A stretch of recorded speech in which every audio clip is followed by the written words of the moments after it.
안녕하십니까. 7월 15일자 주간시황입니다. 말씀드릴 순서는 미부채 협상, 추가 양적 완화, 유럽의 스트레스 테스트, 일본 엔화 강세, 서로 다른 길 가는 오세아니아 통화 순으로 말씀드리겠습니다. 먼저 미부채 협상 소식입니다. 미국 의회 지도자들과 백악관이 미국의 재정적자 감축과 정부의 부채 상한 증액에 대해 소위 그랜드 바겐에 이르지 못하고 있는 모습입니다. 신용평가회사들이 미국에 대해 디폴트를 피하기 위한 부채 상향 조정이 이루어지지 않을 경우 현재 AAA 등급이 하향 조정될 수 있다고 하고 있습니다. 8월 2일 마감 시한이 도달하기 전에 의회가 처리하기 위해서는 타협이 다음 주말까지는 이루어져야 할 것으로 보입니다.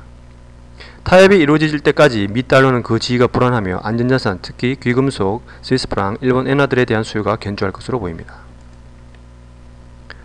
추가 양적 완화 소식입니다.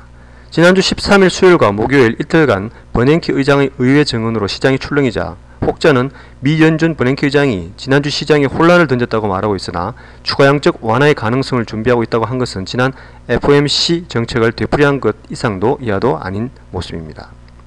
시장이 다소 과민하게 반응했을 뿐인 것입니다.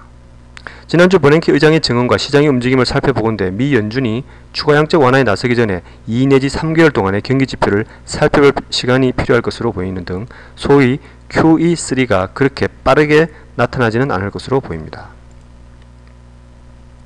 유럽의 스트레스 테스트 소식입니다. 유럽의 스트레스 테스트 결과가 예상대로 나왔습니다. 예를 들면 스페인 은행들이 가장 좋지 않은 것으로 나타나는 등 놀랄 소식은 없었습니다. 8개 은행의 테스트에 통과하지 못했고 16개 은행들은 단지 간발의 차이인 자본 비율 5 내지 6%에 그쳤습니다. 유럽의 은행 부분은 아직 우려에서 벗어나지 못하는 모습입니다. 전반적으로 우리는 스트레스 테스트가 유럽의 문제를 해결할 수 있을 것으로는 보지 않습니다. 따라서 유로 USD가 1.4300으로 상승세가 나타날 경우 이를 매도의 기회로 활용해야 할 것으로 보입니다. 또한 우리는 EUR-CHF의 하락 입장을 여전히 고수하고 있습니다. 1.15 아래로 내려갈 경우 향후 수주나 수개월 안에 1.12까지도 내다볼 수 있을 것으로 보입니다. 스위스프랑 엔화 강세 소식입니다. 글로벌 경기의 불확실성이 높아지고 부채 우려 및 지정학적 위험으로 안전자산으로의 도피가 나타났습니다. 이러한 흐름에서 수혜를 본 통화가 스위스프랑과 일본 엔화입니다. EUR-CHF는 1.1495, 1.1500의 신저점을 터치했으며 미달러 스위스 프랑화는 0.8085의 신저점을 기록했습니다.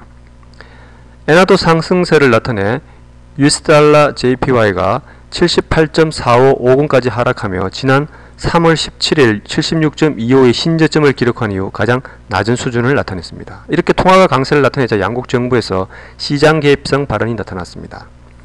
시장 개입에 대한 엄포는 다음 주에도 계속될 것으로 보이고 시장 개입 가능성이 상존하고 있기 때문에 스위스프랑 및 일본 엔화 환율상들에 대한 주의를 기울여야 할 것으로 보입니다.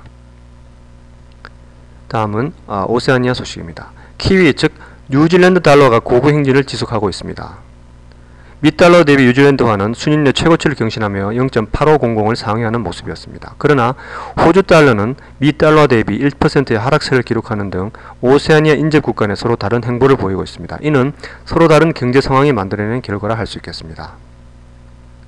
OUD NGD가 3월 7일 1.3795 이후 계속 하락세를 나타내며 지난 3개월 동안 5%의 하락세를 나타냈습니다.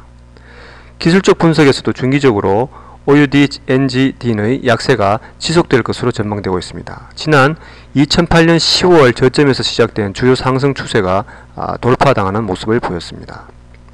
1.29, 1.30 수준에서 추세선을 다시 테스트할 것으로 보이며 이 경우 키위 강세에 편승한 매도 기회를 제공할 것으로 보입니다. 다음은 다음 주 주요 경기지표 발표에 대해서 말씀드리겠습니다. 빨간색으로 표시된 부분이 중요도가 높은 경기지표들입니다. 그런데 시장의 큰 변동성을 야기할 요인은 다음 주 크게 눈에 띄지 않는 모습입니다. 다만 미국의 부채 상한 증액 관련 뉴스가 시장의 변동성을 야기할 것으로 보이니 그래시 유의하시기 바랍니다. 이상으로 이번 주 주간 시황을 마치도록 하겠습니다. 감사합니다.